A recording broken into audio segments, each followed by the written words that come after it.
हल्द्वानी लालकुआं क्षेत्र के बिंदुखत्ता में मानव सेवा उत्थान समिति द्वारा आयोजित भव्य सद्भावना सम्मेलन में रविवार को हजारों श्रद्धालुओं की भीड़ उमड़ पड़ी। पूरे क्षेत्र में आध्यात्मिक माहौल देखने को मिला।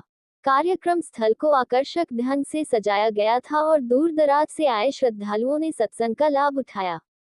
सम्मेलन में मुख्य वक्ता के रूप में पहुंचे सतपाल जी महाराज ने अपने प्रवचन में मानव जीवन की महत्ता पर विस्तार से प्रकाश डाला।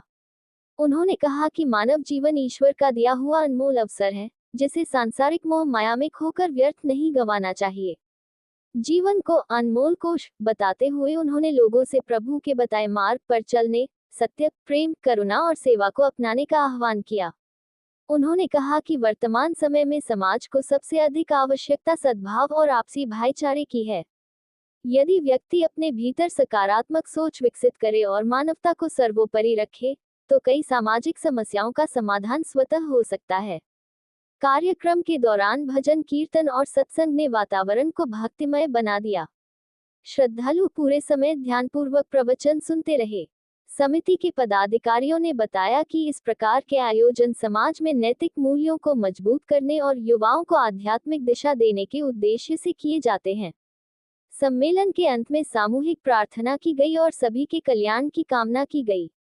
आयोजकों ने सफल आयोजन के लिए स्थानीय प्रशासन और सहयोगियों का आभार व्यक्त किया।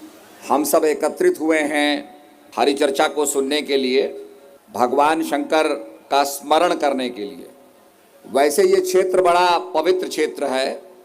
भगवान शंकर जब यहाँ से कैलाश जा रहे थे तो ये क्षेत्र देख करके वे यहाँ रमण करने लगे मृग के रूप में। He became a deer। तो देवताओं ने कहा कि भगवान कहाँ चले गए। जब भगवान की खोज की गई तो एक मृग के रूप में इस क्षेत्र के अंदर भगवान विहार कर रहे थे। तो देवताओं ने प्रभु से आराधना की और इसीलिए उन्हें पशुपति के रूप में माना जाता है। और इसका एक वैज्ञानिक कारण भी है। The person, the divinity who dominates the animalism, वो महान शक्ति जो पशुत्व पर विजय प्राप्त कर लेती है, वो पशुपति बन जाती है। हर व्यक्ति के अंदर जो एनिमलिस्टिक क्वालिटी है, पशुता हर व्यक्ति के अंदर होती है। जब हम साधना करते हैं तो साधना के जरिए, स्पिरिचुअलिटी के जरिए, थ्रू मेडिटेशन, हम उस एनिमल क्वालिटी के ऊपर आधिपत्य जमा लेते हैं। We dominate the animalistic quality. तो आदमी के अंदर रूपांतरण होता है। जैसे अभी अभी सचिव जी एक टेलीविजन के बारे में बता रहे थे कि किसी ने कहा कि भगवान शंकर का शिवलिंग जो है वो फिलासफर स्टोन से बना हुआ है, पारस पत्थरी से बना हुआ है, और जो उसको स्पर्श करेगा वो सोना बन जाएगा। हमारे पुराणों में फिलासफर स्टोन के बारे में,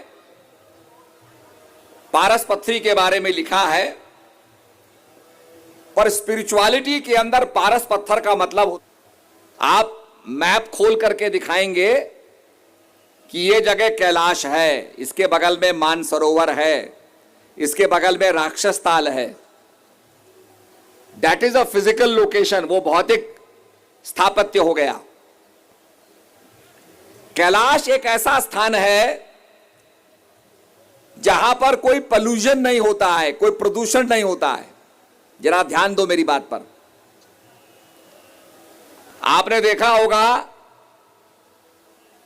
कि आज प्योरेस्ट फॉर्म ऑफ वाटर क्या है, सबसे पवित्र होता है। गंगा जो बह रही है हिमालय से, वो गौमुख से बह रही है, और गौमुख के पीछे क्या है, ग्लेशियर। तो ग्लेशियर का जो पानी होता है उसमें कोई पोल्यूशन नहीं होता, कोई प्रदूषण नहीं होता है, कोई इंप्योरिटी नहीं होती है। It is absolutely pure. तो कैलाश का मतलब वो स्थान ना हो,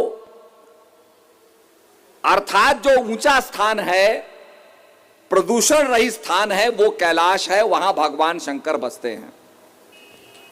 आपके मन में भी अगर आप अध्यात्म की ऊंचाइयों तक पहुंच जाएं और आपके मन में ये माया का प्रदूषण, ये भगवान शंकर का स्थान है, वहीं भगवान शंकर वास करते हैं। तो जो ऊंचा स्थान है वही कैलाश है। जो कैलाश है वो अनपोल्यूटेड है, वहां कोई प्रदूषण नहीं है, कोई इंप्योरिटी नहीं है। तो भगवान शंकर जहां वास करते हैं वो इतना अध्यात्म के अंदर ऊंचा स्थान है कि वहां पहुंचने के बाद भगवान कृष्ण कहते हैं जीव लौटता नहीं है। That is the spiritual saturation. फिर उसका आवागमन नहीं होता है। आवागमन क्यों होता है? आपने देखा होगा कि आप बाजार जाते हैं। क्यों जाते हैं? कुछ खरीदना है। You have to buy something. कुछ खरीदना है आपने, कोई आपकी इच्छा है, कुछ लेना है, सब्जी लेनी है, सामान लेना है, कपड़ा लेना है, कुछ लेना है। आपने सामान खरीदा, घर पे आ गए। फिर पत्नी कहती है आप तो प्याज भूल आए, सब्जी भूल आए, दूध भूल आए। फिर आप फिर जाते हो बाजार। तो बाजार जाने का मुख्य कारण क्या है कि कोई आवश्यकता है, कोई जरूरत है जिसको आपने पूरा नहीं किया। उस जरूरत को पूरा करने के लिए बार बार आप बाजार जाते हैं। गीता भी यही कहती है कि संसार में आदमी का आवागमन क्यों होता है? कोई ना कोई आवश्यकता रह जाती है, कोई ना कोई अनफुलफिल्ड डिजायर रह जाती है, अतृप्त इच्छा। कोई इच्छा पूरी नहीं होती है तो आदमी दोबारा आना चाहता है, मैं इच्छा को पूरा कर लूं। आपने देखा होगा देवी देवता आदमियों के शरीर में नाचते हैं तो क्या कहते हैं? मेरे को तिलक करो, मेरे को कपड़ा दो, मुझको साड़ी दो, मुझको चुन्नी दो। क्यों? वो इच्छा पूरी नहीं हुई। वो आत्मा हमेशा कुछ ना कुछ मांगेगी।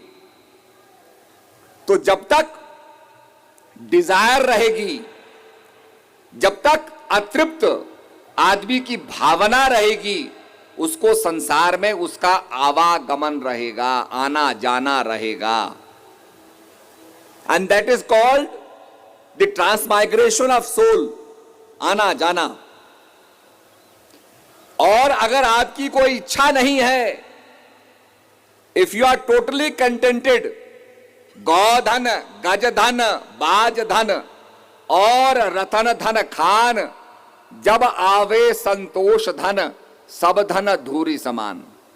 गौधन, गौओं का समूह, गजधन, हाथियों का समूह, अश्वों का समूह और नाना प्रकार के रतन आभूषण, और ये भी आ जाए। और अगर संतोष का खजाना नहीं है तो आदमी मरता रहेगा, और चाहिए और चाहिए और चाहिए। और संतोष धन आ गया, if you have the wealth of satisfaction then you have everything, सब कुछ मिल गया। और इसीलिए भगवान कहते हैं कि जब तक मानव के मन में तृष्णा रहेगी, भोग दिए, भोगों ने हमें भोग डाला है, हम समझते हमने समय को बिता दिया, समय तो चलता रहेगा, समय ने हमें बिता दिया है। तो सज्जनों, जब आदमी के अंदर कोई इच्छा नहीं रहती, संतोष धन प्राप्त हो जाता है, उसकी आत्मा में संतुष्ट हो जाती है, उसका मन चलायमान नहीं होता, संसार के अंदर भटकता नहीं है।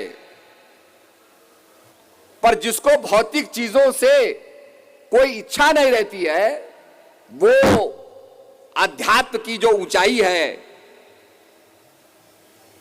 जो तो भगवान शंकर कहते हैं उमा जी को। वैसे आपने भगवान शंकर के बारे में सुना होगा कि भगवान शंकर ने कहा कि भाई ये तंत्र हैं, मंत्र हैं, कलिकाल में इनका दुरुपयोग होगा, तो भगवान ने उनका कीलन कर दिया। उसके बाद भगवान ने जो अमर कथा पार्वती जी को सुनाई, तो पार्वती जी तो सो गई, तो एक तोता सुनता रहा अमर कथा को और हां हां कहता रहा। शंकर भगवान समझते रहे पार्वती हां हां कह रही हैं, तो वो तोता भी अमर हो गया। तो कहने का अभिप्राय यह है, वो सुखदेव मुनि के रूप में प्रकट हुआ। तो अभिप्राय कहने का यह है कि भगवान शंकर ने मंत्रों को कीलित कर दिया, उनको छुपा दिया। पर भगवान शंकर क्या कहते हैं उमा से कि उमा कहूं मैं अनुभव अपना, सत्य हरि भजन जगत सब सपना। ये सारा संसार सपना है, इट्स लाइक अ ड्रीम। और सत्य क्या है? भगवान का भजन। जो भगवान का मेडिटेशन है वही भजन सपना है, बाकी संसार सारा चलायमान है, चलने वाला है, मिथ्या है। ब्रह्म सत्य जगत मिथ्या। माया में परिवर्तन है, बदलाव है। आपने देखा होगा, एक आदमी एक कार खरीदता है, 6 महीने के बाद दूसरा मॉडल आ जाता है। अब उसको लगता है मेरी कार पुरानी हो गई, मुझे दूसरी कार चाहिए। माया के अंदर कोई ऐसा एक मॉडल नहीं बना जो एक मॉडल बना हो और आदमी उससे संतुष्ट हो गया हो। उसमें परिवर्तन होता रहता है, चेंजेस होते रहते हैं, डिजाइन के अंदर चेंजेस होते रहते हैं, मैन्युफैक्चरिंग में चेंजेस होते रहते हैं, और उन चेंजेस के बाद भी आदमी उनसे संतुष्ट नहीं है। तो कहने का अभिप्राय यह है कि भगवान शंकर कहते सत्य क्या है? हरि भजन, भगवान का भजन सत्य है। और उसी भजन को भगवान शंकर